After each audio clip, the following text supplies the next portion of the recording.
24 na linggo sa karaniwang panahon. Pamumunuan po ng ating banal na pagdiriwang na Reverendo Padre Benigno Beltran SVD, Associate Priest ng Diocesan Shrine of Jesus the Divine Word. Tumayo po ang lahat para sa pasimula ng ating misa.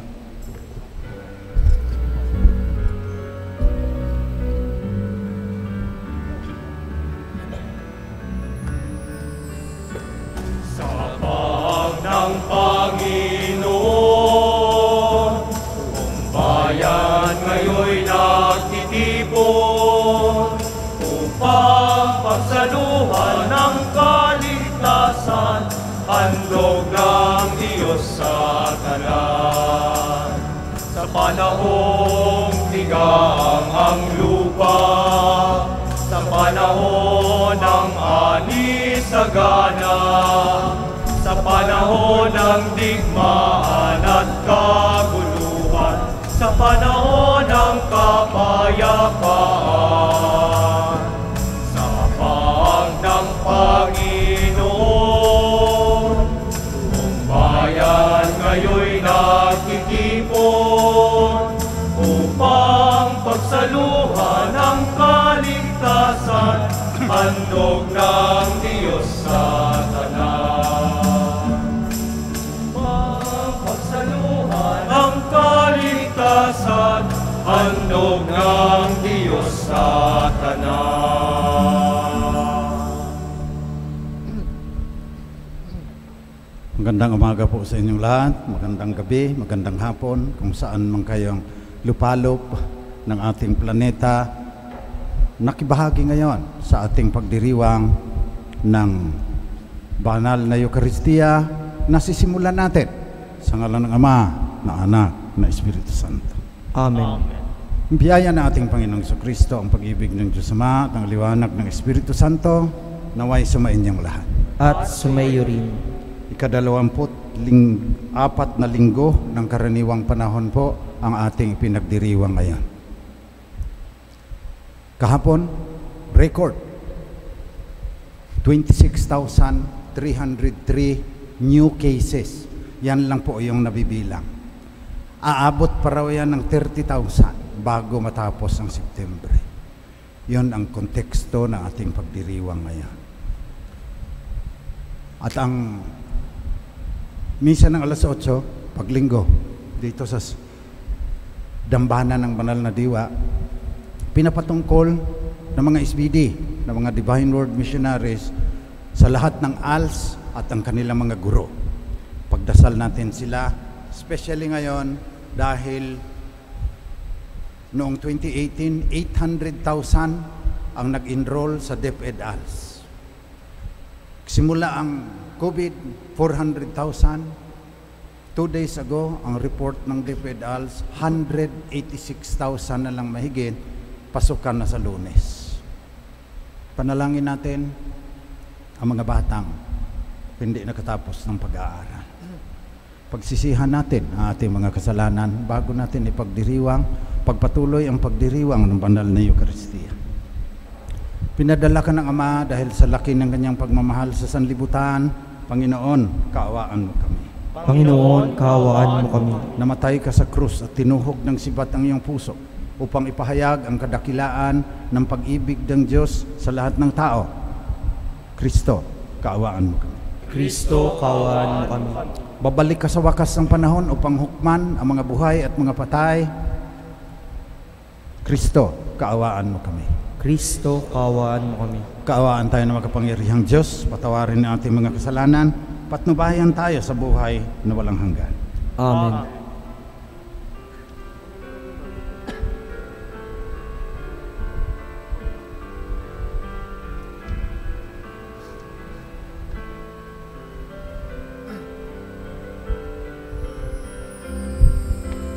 Luwalhati sa Diyos sa kaitaasan, kaloob sa lupa ay kapayapaan.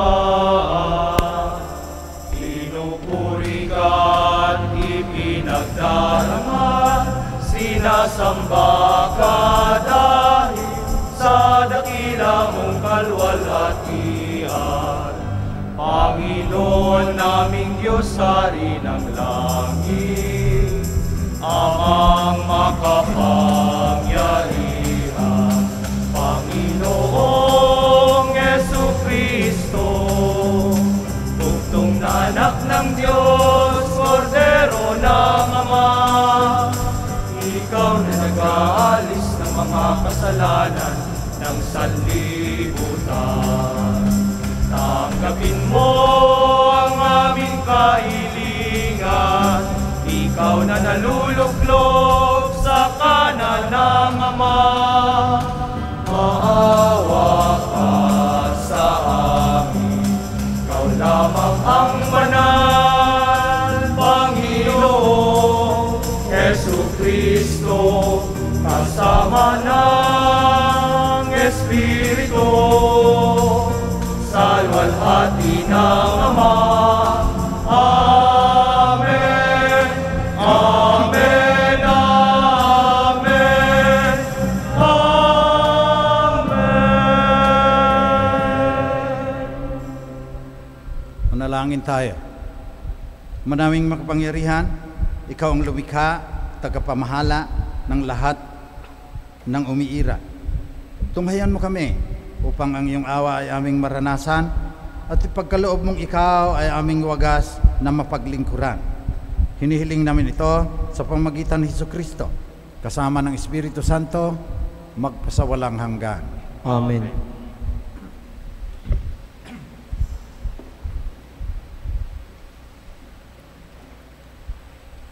Pagbasa mula sa aklat ni Propeta Isaías. Binigyan ako ng pangunawa ng Panginoon. Hindi ako naghimagsik ni tumalikod sa Kanya. Hindi ako tumutol nang bugbugin nila ako. Hindi ako kumibo nang ako'y kanilang insultuhin. Pinabayaan ko silang bunutin ang buhok ko't balbas. Gayon din nang lurhan nila ako sa mukha.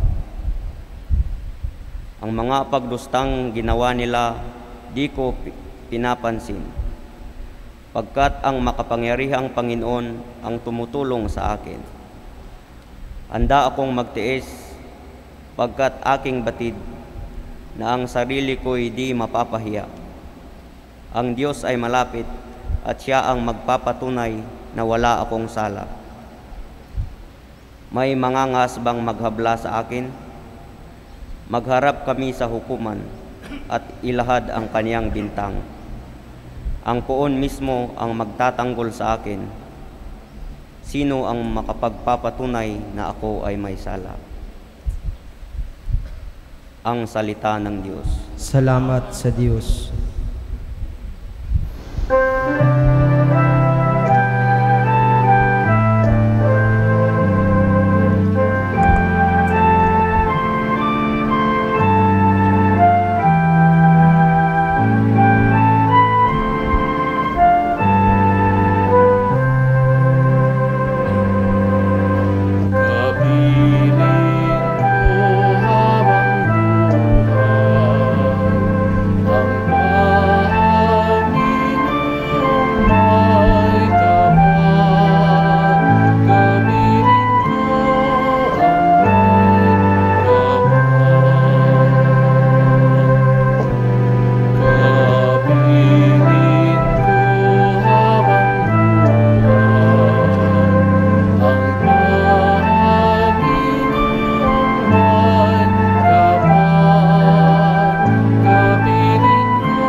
Mahal ko ang Panginoon pagkat ako'y dinirinig. Dinirinig niya ako sa dalangin ko at hibik. Ako'y kanyang dinirinig tuwing ako'y tumatawag. Kung ako ay tumatawag, sinasagot niya agad.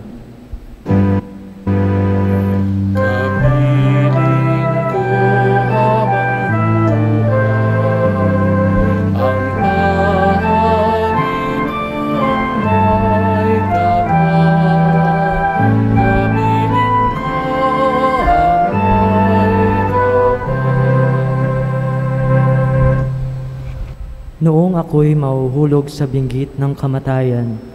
Nadarama ko ang tindi ng takot ko sa libingan. Lipos ako ng pangamba at masidhing katakutan. Sa ganoong kalagayan, Panginooy tinawag ko, at ako ay nagsumamo na iligtas niya ako.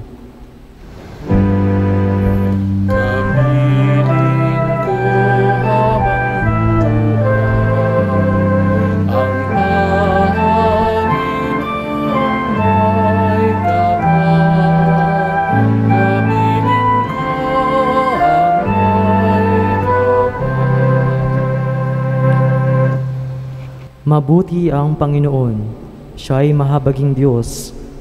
Tunay siyang mahabagin at mapaghinuhod. Panginooy magtatanod sa wala ng sumaklolo. Noong ako ay manganib, iniligtas niya ako.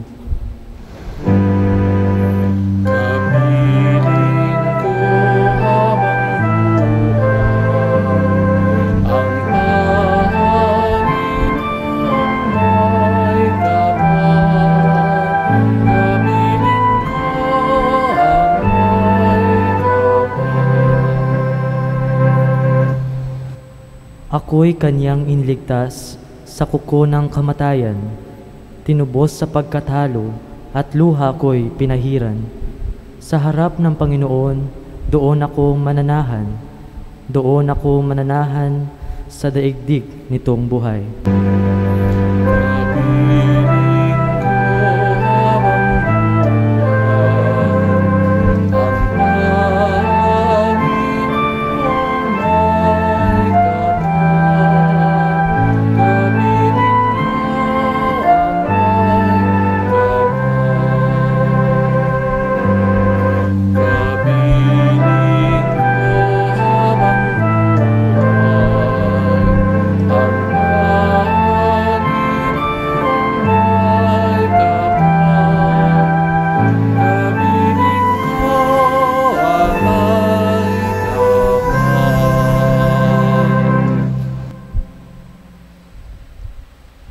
Pagbasa mula sa sulat ni Apostol Santiago.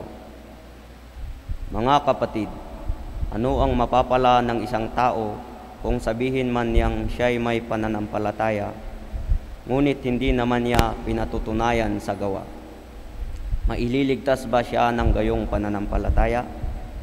Halimbawa, ang isang kapatid ay walang maisuot at walang makain. Kung sabihin ng isa sa inyo, patnubayan ka nawa ng Diyos, magbihis ka't magpakabusog, ngunit hindi naman siya binibigyan ng kanyang kailangan, may mabuti bang maidudulot sa kanya iyon? Gayon din naman, patay ang pananampalatayang walang kalakip na gawa. Ngunit may nagsabi, may pananampalataya ka at may gawa ako. Sagot ko naman, ipakita mo sa akin ang iyong pananampalatayang walang kalakip na gawa, at ipapakita ko naman sa iyo sa pamamagitan ng aking mga gawa ang aking pananampalataya. Ang salita ng Diyos.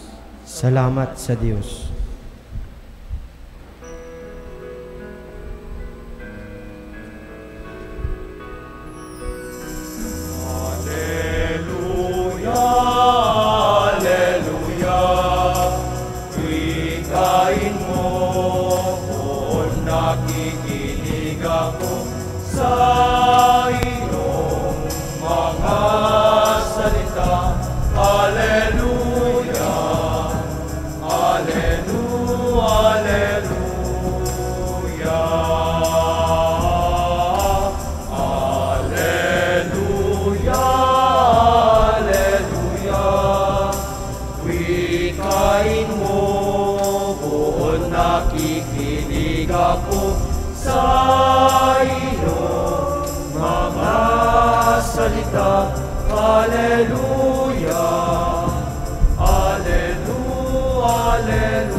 Sumainyo ang Panginoon. At sumayo rin. Mabuting balita ng Panginoon ayon kay San Marcos. Papuri sa iyo, Panginoon. Noong panahon ngayon, si Jesus kasama ang kanyang mga alagad, ay nagtungo sa mga nayon ng Cesarea, sakop ni Filipo. Samantalang sila ay naglalakbay, tinanong niya ang kanyang mga alagad, sino raw ako ayon sa mga tao? Sumagot sila. Ang sabi ng ilan ay si Juan Bautista kayo. Sabi naman ng ilan, si Elias kayo. At may nagsasabi pang isa kayo sa mga propeta. Kayo naman, ano ang sabi ninyo? Sino ako? Tanong niya. Kayo ang Kristo, tugon ni Pedro. Huwag ninyong sasabihin kanino man kung sino ako. Mahigpit na utos niya sa kanila.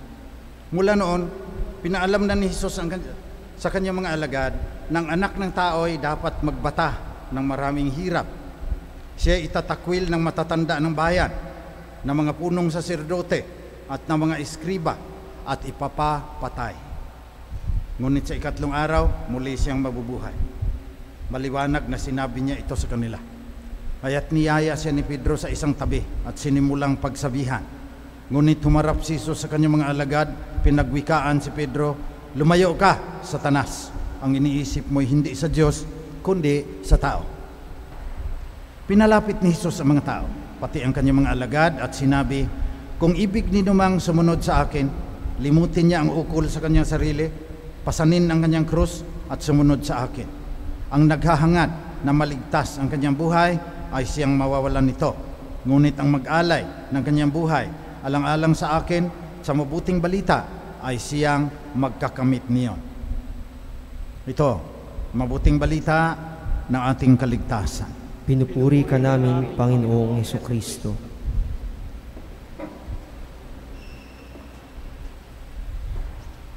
Sino raw ako ayon sa mga tao?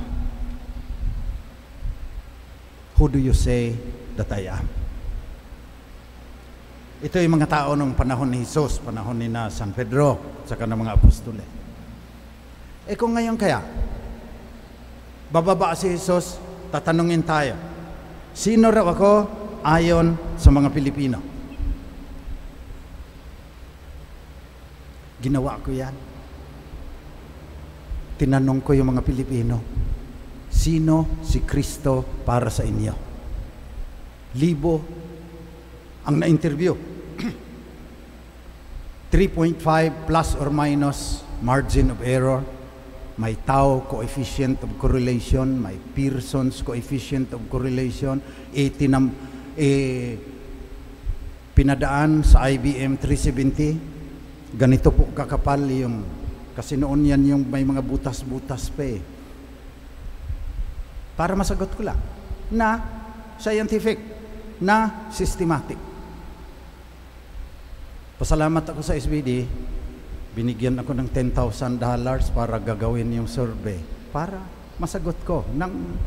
Hindi basta-basta lang, mga survey ngayon na kalukuhan eh. Hindi man lang nakapag-aral ng statistics. Hindi representative. Panluloko lang. So, libo ang na-interview. Pagkatapos,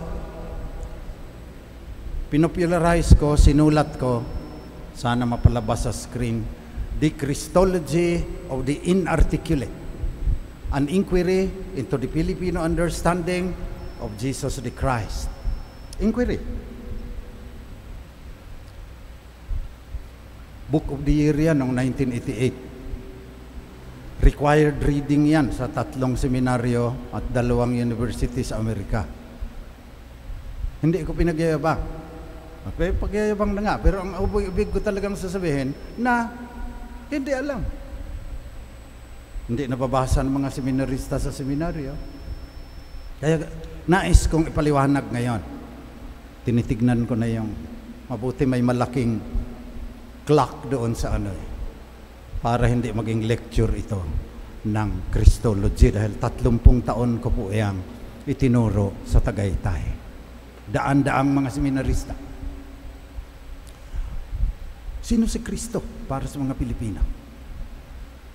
Bago natin pag-usapan yan, yung ano ang pananampalataya ng mga Pilipino tungkol kay Kristo. Tignan muna natin ang pananampalataya. gamitan muna natin ng sociology of religion, psychology of religion, at sila, binabalangkas nila, may 5 antas ang pananampalataya. Maski anong pananampalataya, kay Kristo, kay Muhammad, kay Krishna, maski ano pang, basta, ang pananampalataya ay may 5 antas. Ang una po nito, tinatawag niyang ideological dimension. Ito yung higpit ng kapit mo sa iyong pananampalataya. Gaya ni San Lorenzo Ruiz, ang higpit ng kapit sa kaniyang pananampalataya kay Kristo, kahit ibinitin na patiwarik, naging martir, hindi niya iniwanan. Ang tindi ng kaniyang ideological dimension ng kaniyang pananampalataya. Ang pangalawa naman ay ang experiential dimension.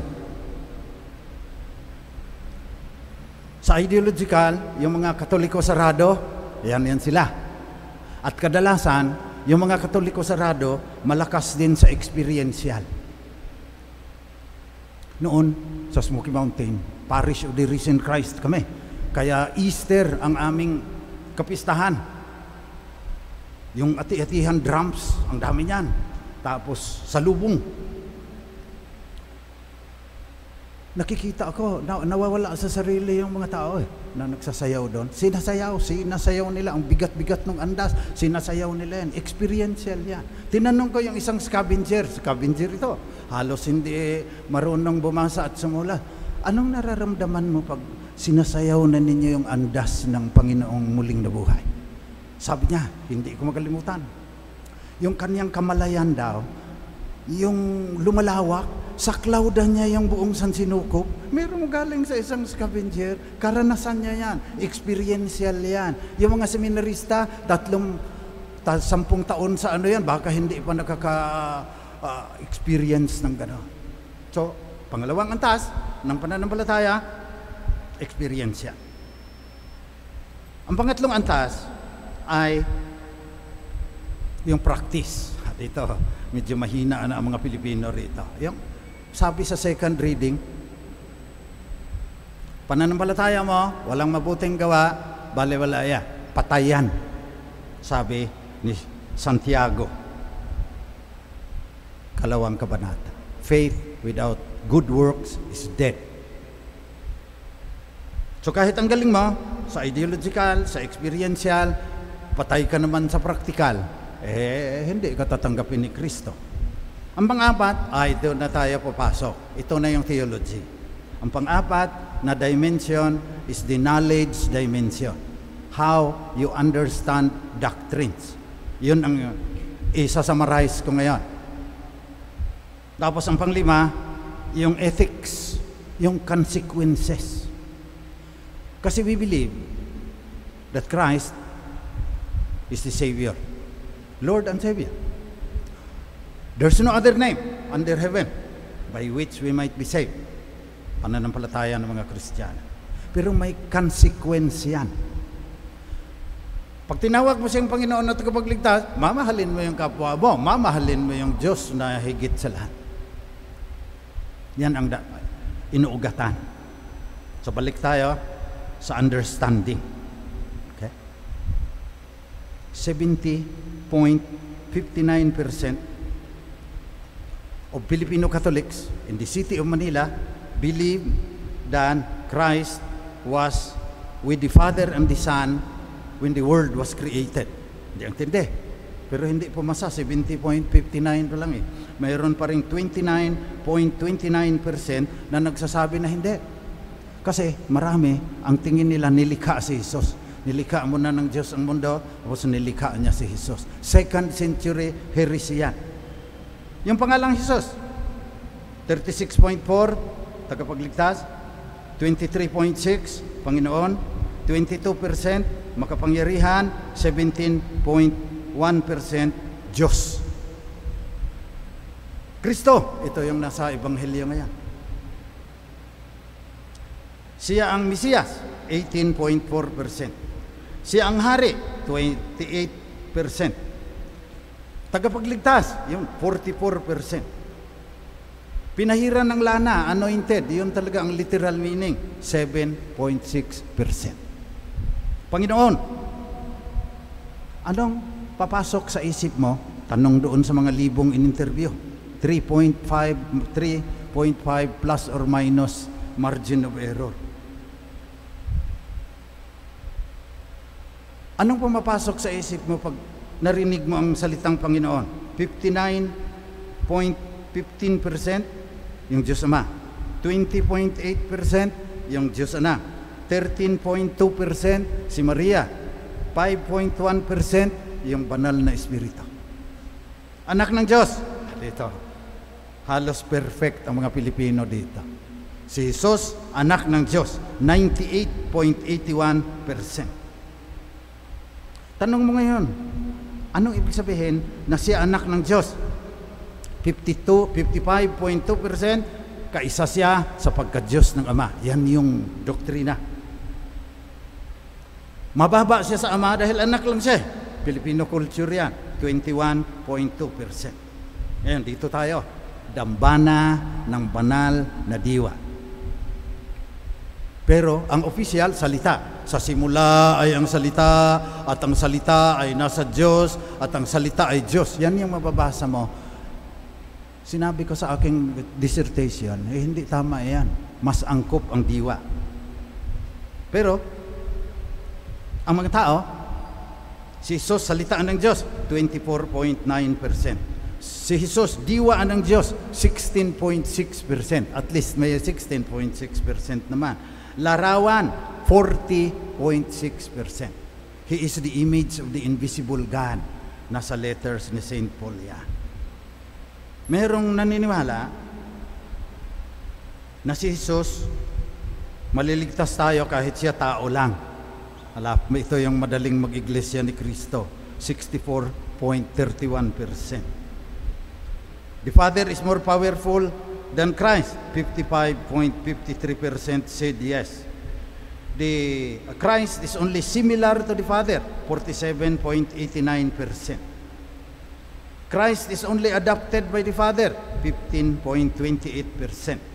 At ang pinakamatindi na result ng survey ay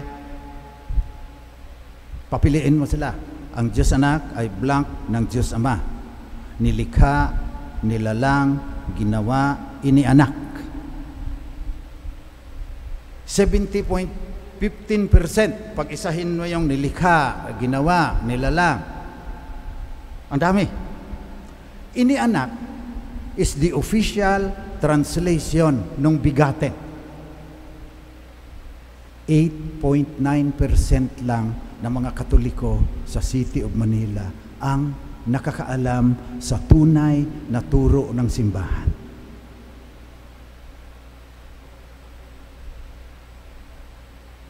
So, yan po yung summary. Noong tinanong ko, ang libo-libong Katolikong Pilipino, age 15 to 75, City of Manila. Dinaan yung mga coefficient of correlation. Ganito ang nangyayari. Yung edad is not a factor in the knowledge about Christ of Filipino Catholics. Ang ibig sabihin, 15 years old, 75 years old, pareho lang pananampalataya nila. There is no growth in the understanding.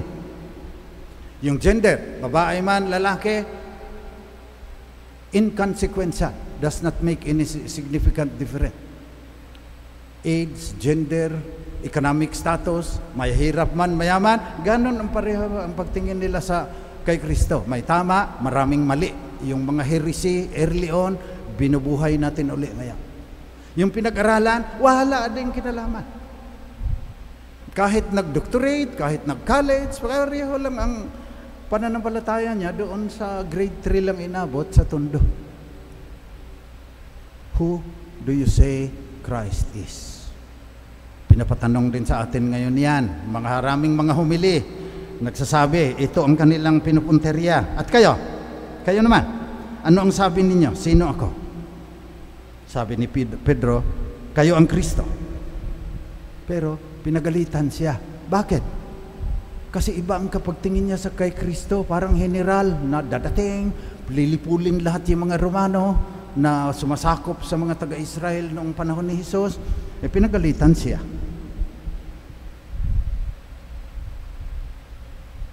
Lumayo ka, Satanas.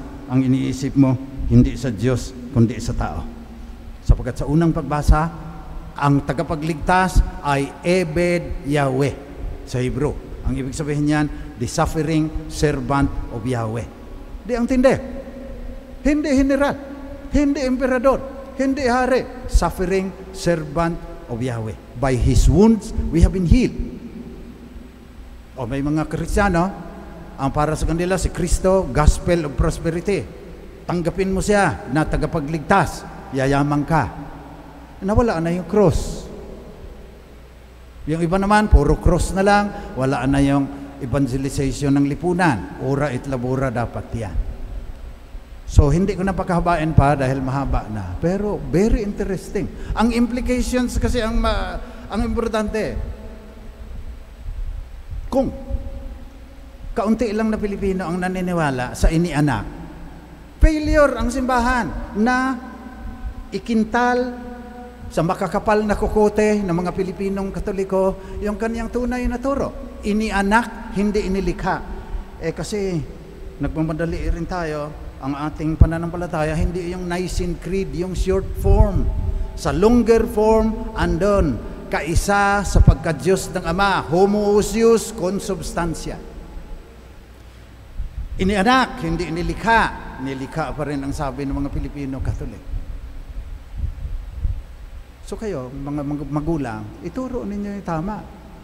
Problema lang, kung hindi rin ninyo alam ang tama, ay magpapatuloy yung mga kamalian na sino ba si Kristo para sa inyo. So yun ang ating panalangin sa misang ito. Kasi convergent yung 5 dimensions of religion eh. Mali ka doon sa isa, sa doctrine, mali ka na doon sa practice. Kapag habang talakayin yan, kayo na ang magdilay-nilay. May kinalaman yan. Bakit ang daming nagda-drop out? Milyon-milyon. Na kaunti lang pumupunta sa ALS. May kinalaman yan. Bakit may mga tao na hindi nagmamask, hindi naghuhugas ng kamay dahil pinaliguan na raw sila sa dugo ni Kristo. Sa awa ng Diyos, na mayapa na. Daming namamatay sa Amerika dahil hindi naniniwala. Sa atin meron din 26,303 pagkatapos ng 1.5 taon na lockdown. Ganun pa rin tayo. Hindi natin sinasabuhay yung implications ng ating sagot kung sino si Kristo para sa atin. Pagdasal natin yan sa misang ito.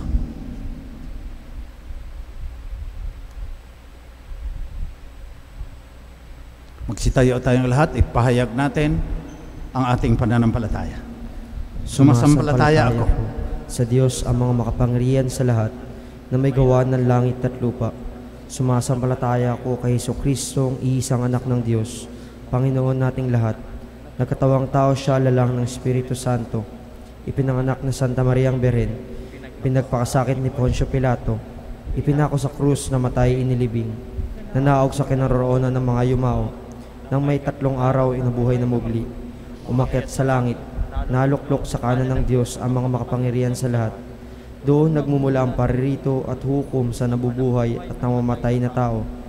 Sumasampalataya naman ako sa Diyos Espiritu Santo, sa banal na simbahang Katolika, sa kasamahan ng mga banal, sa katpatawaran ng mga kasalanan, sa pagkabuhay ng namuli ng namatay na tao, at sa buhay na walang hanggan. Amen. Panalangin ng sambayanan. Mga kapatid, lumapit tayo sa ating mapagpalang Ama, naturuan tayong maunawaan kung sino talaga si Kristo at ano ang ibubunga dapat nito sa ating buhay upang lubusan nating matanggap at makilala ang kanyang anak na si Jesus, ang anak ng Diyos. Ang ating itutugon sa bawat kahilingan, Ama, dinggin mo ang aming panalangin. Ama, dinggin mo ang aming panalangin. Para sa Santo Papa, mga obispo, kaparian, at mga nag-aalay ng kanilang buhay para sa Diyos, Patuloy nawa nilang ipahayag si Jesus bilang Mesiyas sa pamamagitan ng kanilang tapat na pamumuhay. Manalangin tayo sa Panginoon. Ama, dinggin mo ang aming panalangin. Para sa mga namumuno sa pamahalaan, matupad nawa nila ang kanilang pangakong maglingkod sa bayan ng totoo at tapat. Manalangin tayo sa Panginoon. Ama, dinggin mo ang aming panalangin. Para sa lahat ng mga magulang, mga guro at mga katekista, patuloy nawa nilang mahalin ang kanilang misyon bilang mga gabay sa kabataan at tagapagtotoo sa Ebanghelyo ni Kristo na makabagong panahon. Manalangin tayo sa Panginoon. Ama, dinggin mo ang aming panalangin. Para sa mga nagdurusa hatid ng pandemya, maging matatag nawa tayo sa ating pananampalataya at makahanap ng pag-asa sa mga taong patuloy na nagmamalasakit. Manalangin tayo sa Panginoon. Ama, dinggin mo ang aming panalangin. Para sa mga yumaw, makarating nawa sila sa langit, kung saan matatagpuan ang liwanag at kapayapaang walang hanggan. Manalangin tayo sa Panginoon. Ama, dinggin mo ang aming panalangin. Sa ilang sandali ng katahimikan, itaas natin sa Diyos ang ating personal na kahilingan, gayon din ang mga taong lubos na nangangailangan ng ating panalangin.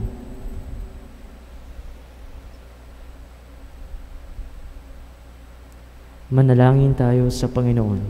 Ama, dinggin mo ang aming panalangin. Mapagmahal naming Ama, patuloy ka nawang maghari sa aming puso at diwa, upang sa pamamagitan ng aming pamumuhay, madama ka namin sa pamamagitan ng isa't isa, lalong-lalo na sa mga kapatid naming nangangailangan.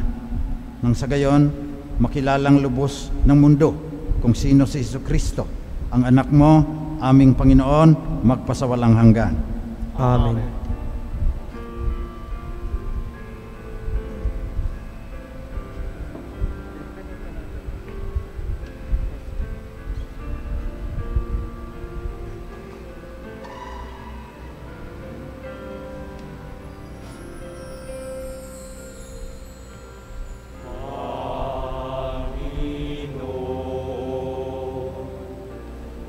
Turuan mo akong maging bukas palad.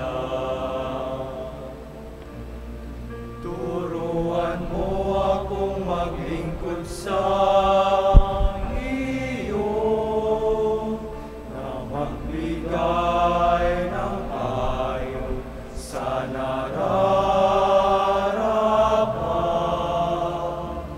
na walang hinihintay mula sa'yo, na makibang ang di inaalintanan, na mahirap na dinaranas, sa tuwin ay magsumikap na hindi umahanap.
Manalangin kayo mga kapatid, pang itong ating pag-aalay ay maging kalugod-lugod sa Diyos namang makapangyarihan. Ang ginawa ng Panginoon itong paghain sa iyong mga kamay, sa kapurihan niya at karangalan, sa ating kapakinabangan at sa buong sambayan niyang banal. Ama naming lumikha, maawain mong dinggin ang aming mga pithaya at paunlakan mo ang paghahaing aming inihanda upang ang mga handog ng bawat isang nagbigay upang sambahin ang banal mong ngalan ay magkamit ng karagdagan mong kasiyahan. Hinihiling namin ito sa pamamagitan ni Jesucristo, kasama ng Espiritu Santo, iisang Diyos, magpasawalang hanggan. Amen. Sumainyo ang Panginoon. At sumayin niyo rin. Taas sa Diyos ang inyong puso at diwa. Itinaas na namin sa Panginoon. Pasalamatan natin ang Panginoong ating Diyos. Marapat na siya'y pasalamatan. Ama naming makapangyarihan, tunay ngang marapat na ikaw ay aming pasalamatan.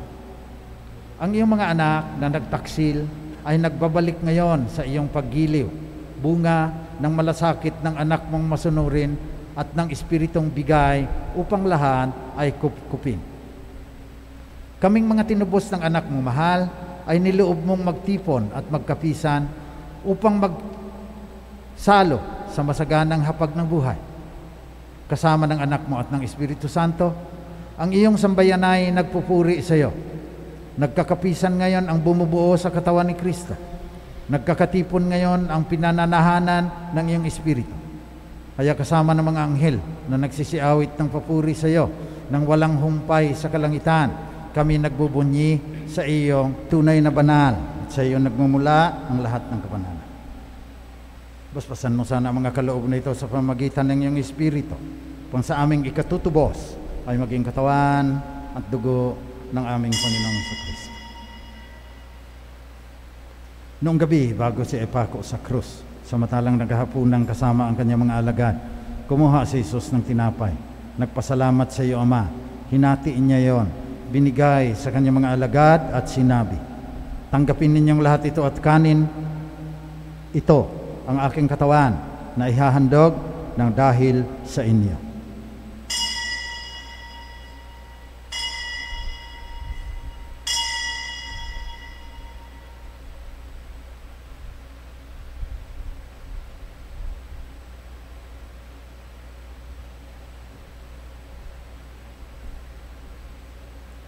Sa ganun ding paraan, pagkatapos ng hapunan, kinuha ni Jesus ang kalis.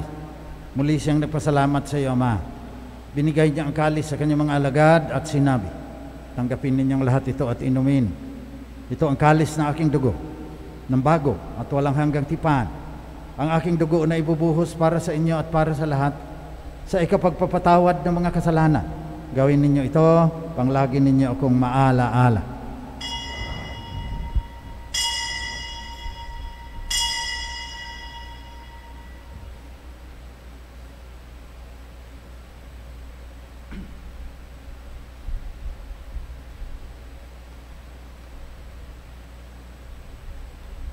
Pagbunyin natin ang misteryo ng ating pananampalataya.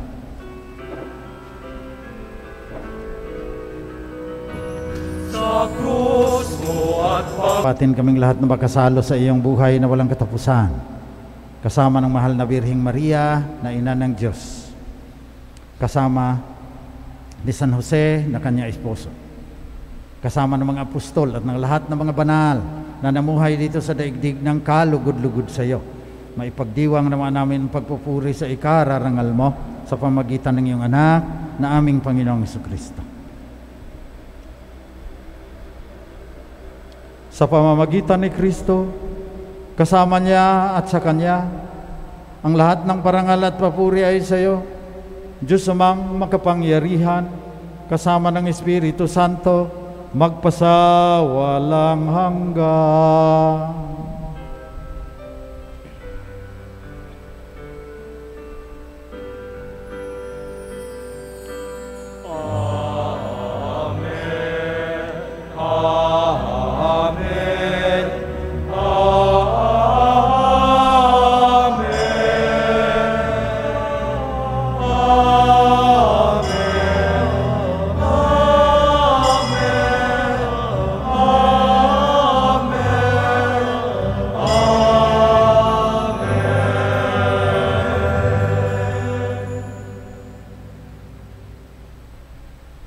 Malangin tayo ng buong pagtitiwala sa amang Ama natin sa langit.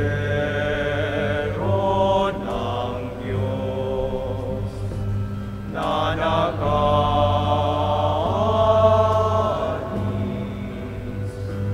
ng mga kasalanan ng sanlibutan.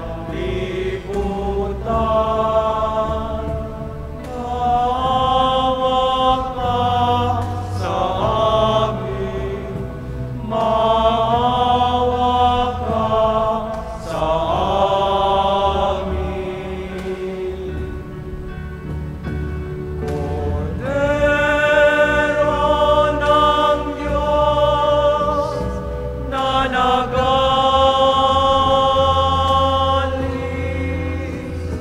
ng mga kasalanan ng sanlibutan, ipagkaloob mo sa amin ang kapayapaan.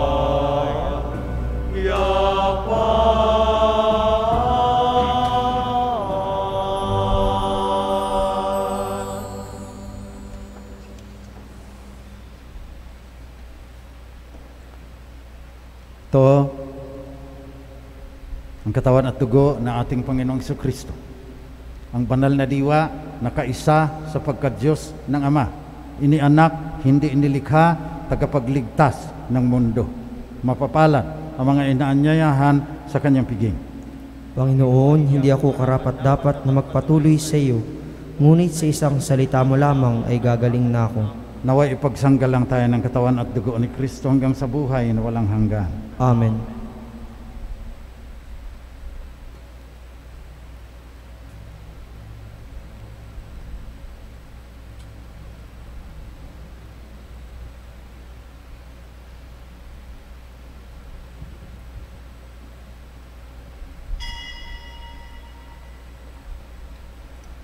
Espiritual na pakikinabang. Aking Jesus, nananalig akong ikaw ay nananahan sa pinakabanal na sakramento. Mahal kita ng higit sa lahat ng bagay at nais kong tanggapin ka sa aking kaluluwa. Subalit sa sandaling ito, ikaw hindi ko matatanggap sa banal na komunyon. Naway tanggapin kita ng espiritual sa aking pagnanais na ito at pumasok ka sa aking puso. Niyayakap kita na paraang naririto ka sa akin at pinagkakaisa ko ang aking sarili sa iyo. Huwag mo hayaan ako'y mawala sa iyo. Amen.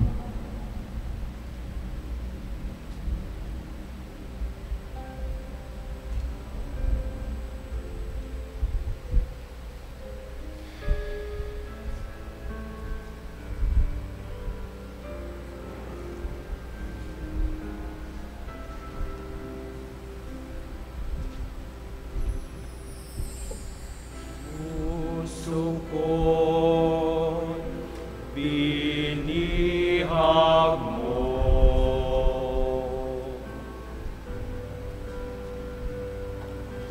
Sa tamis ng pagsuyo,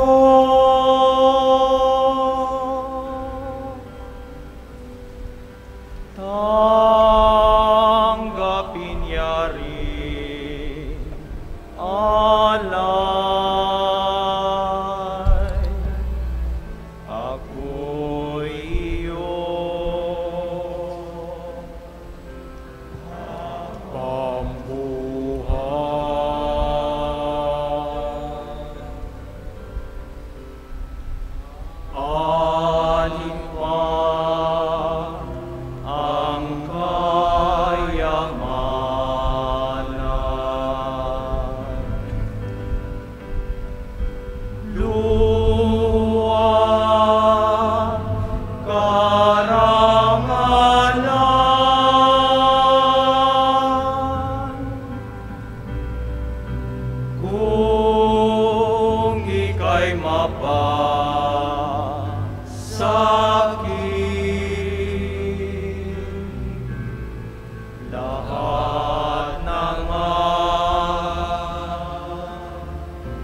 ay kakamti.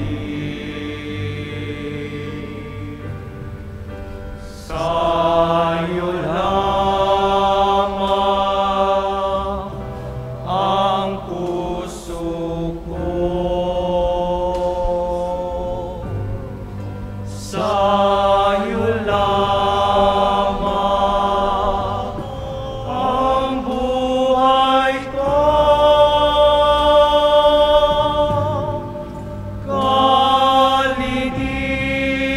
Kalinisan, pagdaralita,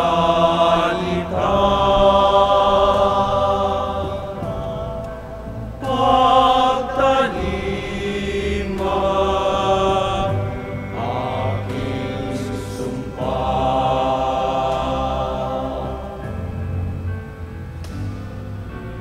Lamang ang puso ko. Sa'yo lamang ang buhay ko.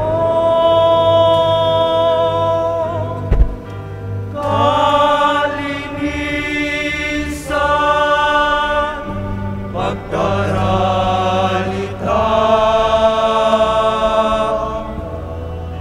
pagtaliman, aking sumpa.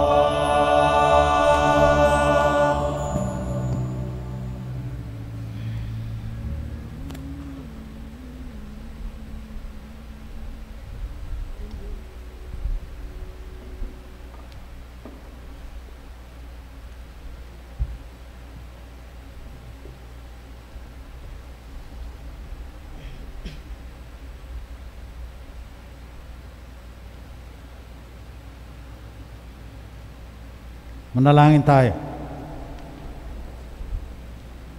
Ama naming mapagmahal, ang aming kalooban naway pagharian ng aming tinanggap na pakikinabang upang wag ang diwa namin ang umiral, kundi ang bunga ng pagdiriwang ang laging mamamayani sa aming kalooban.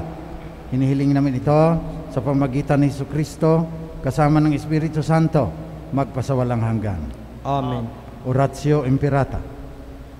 Mahabagin at pagmahal na Ama, nagsusumamo kami sa iyo upang hilingin ng iyong patnubay laban sa COVID-19 na nagpahirap sa marami at kumitil ng maraming buhay. Tunghayan mo kami ng may pagmamahal at ipag-adya kami sa inyong mapaghilom na kamay mula sa takot ng kamatayan at karamdaman. Taguyod mo kami sa pag-asa at pagtatagin sa pananampalataya. Gabayan mo ang mga dalubhasang naatasan na tumaklas ng mga lunas at paraan upang ihinto ang paglaganap nito. Nagpapasalamat kami sa mga bakunang naisulong sa patnubay ng iyong mga kamay. Pagpalain mo ang aming mga pagsisikap na mawakasan ng mga bakuna ang pandemya sa aming bayan at sa buong mundo. Patnubayan mo ang aming mga lumilingap sa mga may sakit upang ang kanilang pagkalinga ay malaki pa ng husay at malasakit. Pagkalooban mo sila ng kalusugan sa isip at katawan, katatagan ng kanilang paninindigang maglingkod at ipagsanggalang sa karamdaman. Itinatas namin ang mga nagdurusa, makamtan nawa nila ang mga mabuting kalusugan, lingapin mo rin ang mga kumakalinga sa kanila, pagkamtin mo ng kapayapaang walang hanggan ang mga pumanaw na. Pagkalooban mo kami ng biyaya na magtulong-tulong tungo sa ikabubuti ng lahat, pukawin sa aming mga pagmamalasakit sa mga nangangailangan, sa pagdamay at malasakit namin sa bawat isa. Malampasan nawa namin ang krisis na ito at lumago sa kabanalan at pagbabalik loob sa iyo. Hinihiling namin ito sa pamamagitan ni Jesucristo na nabubuhay at naghiharing kasama mo at ng Espiritu Santo, Diyos magpasawalang hanggan. Amen. Dumudulog kami sa iyo, patnubay, mahal na ina ng Diyos. Pakinggan mo ang aming mga kahilingan sa aming pangangailangan at ipag-adya mo kami sa lahat ng kasamaan, maluwalhati at pinagpalang Berhen. Amen. Mahal na Berheng, mapagpagaling sa may sakit. Ipanalangin mo kami. San Jose, Ipanalangin mo kami. San Rafael Arcangel, Ipanalangin mo kami. San Roque, Ipanalangin mo kami. San Lorenzo Ruiz, Ipanalangin mo kami. San Pedro Calungsod, Ipanalangin mo kami. Saints Arnold Johnson and Joseph Renademetz, Ipanalangin ninyo kami. Sumainyo ang Panginoon. at sumainyo rin. Magsiyuko kayo at hingin ang bendisyon ng Panginoong Diyos. Ama naming mapagpala, lingapin mo ang iyong sambayan ng Kristiyano sa lahat ng oras. Pagkalooban mo kami ng bagong buhay upang maging tapat kami sa pagsunod sa iyong kalooban sa pamagitan ni Jesucristo kasama ng Espiritu Santo magpasawalang hanggan. Amen. Pagpalain kayong lahat ng mapagmahal at makapangyarihang Diyos, Ama, Anak at Espiritu Santo. Amen. Tapos na ang misa, humayo kayong taglay ang pag-ibig upang ang Panginoon ay mahalin at paglingkuran. Salamat sa Diyos.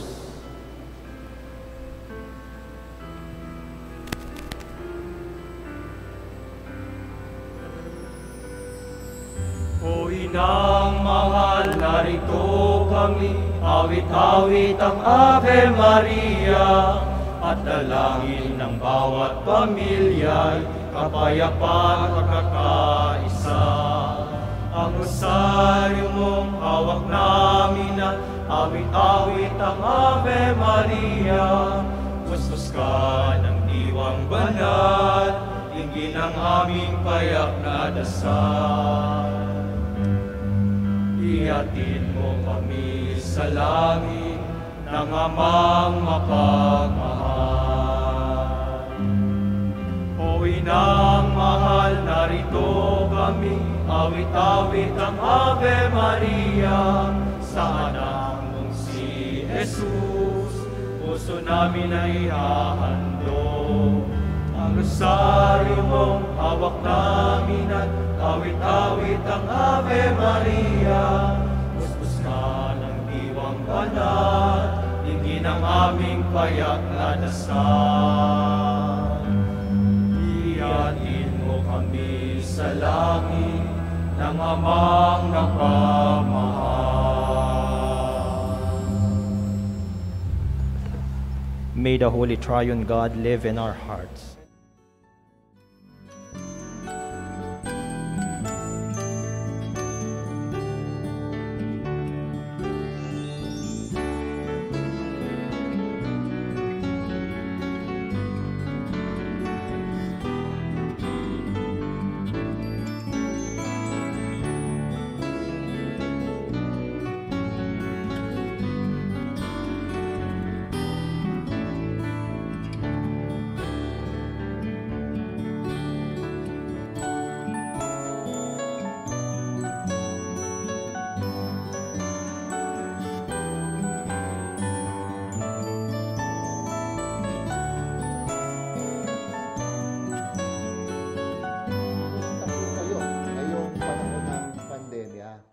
Naku, pare-pareho tayong burong-buro na sa pananatili sa loob ng ating mga tahanan, limitado ang ating pagkilos at pagbisita sa ating mga mahal sa buhay, ni halos hindi tayo makasimba. Kaya tamang-tama po na ang mga misyonerong SVD ay maghahatid sa inyo ng isang online prayer concert na tinawag naming Huni ng Misyon.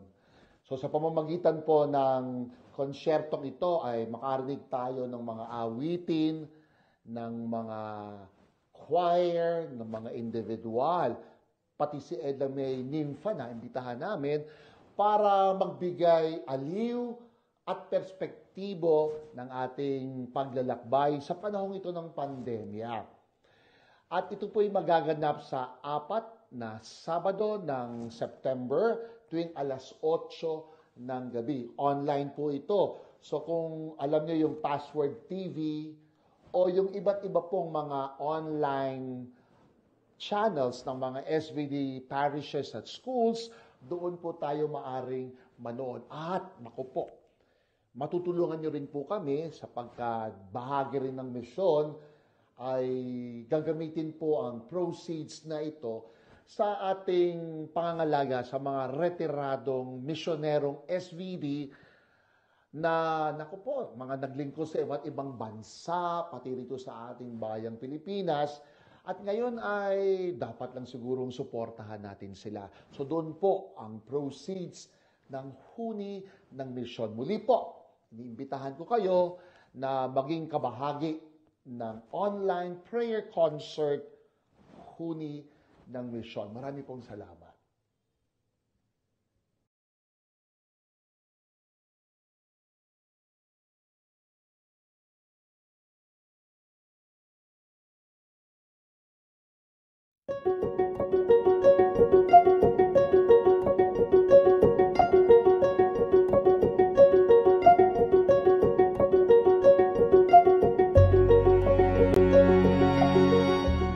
Mga minamahal kong kadiocesis, nais kong ipagbigay alam sa inyo ang Synod of Bishops na gagawin sa 2023. Ang Sinodo ay pagtitipon ng mga obispong kinatawan mula sa iba't ibang bansa upang talakayin ang mahahalagang usapin tungkol sa buhay at misyon ng simbahan.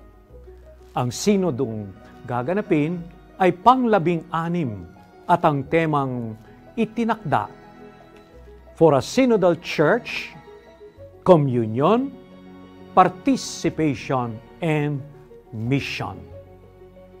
Sa temang ibinigay, mahihiwatigan natin ang nasa sa isip ni Pope Francis. Tayong mga binyagan ay siyang bumubuo ng simbahan, laiko man o relihiyoso o pari. Bilang simbahan, tayo'y magkakaagapay sa paglalakbay.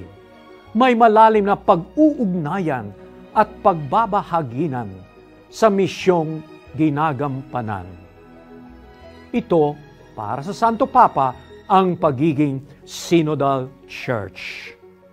Dahil dito, hinihiling niyang magkaroon tayo ng synodal consultation sa mga parokya. Nais niya na tayong lahat ay maging bahagi ng prosesong ito. Sa mga samahan at pamayanan, maging ang mga nasa laylayan, lahat ay kasama, kasali at kasalo. First time itong mangyari na ang parokya ay maging bahagi ng sinodo at maging unang yugto nito. Hinggil dito, inaanyahan ko kayong makibahagi sa synodal consultation sa inyong mga parokya. Gagawin natin ito sa susunod na buwan ng Oktubre. Makipag-ugnayan kayo sa inyong kura paroko at pastoral council upang makasali kayo, online man o on-site. Pagkakataon na ito para tayo'y marinig ni Pope Francis. May mga paghahanda na tayong isinagawa tulad ng pagbubuo ng Synodal Consultation Team at timetable. Nais ko na bawat parokya ay mayroon ding nito. Pinasasalamatan ko ang mga kura paroko at pastoral councils na sa masikap nilang paghahanap ng mga paraan. Sa kabila ng kasalukuyang krisis, tiwala pa rin akong may sasagawa natin synodal consultation. Subok na tayo sa Cubao. Pagpalain tayo ng poong may kapal.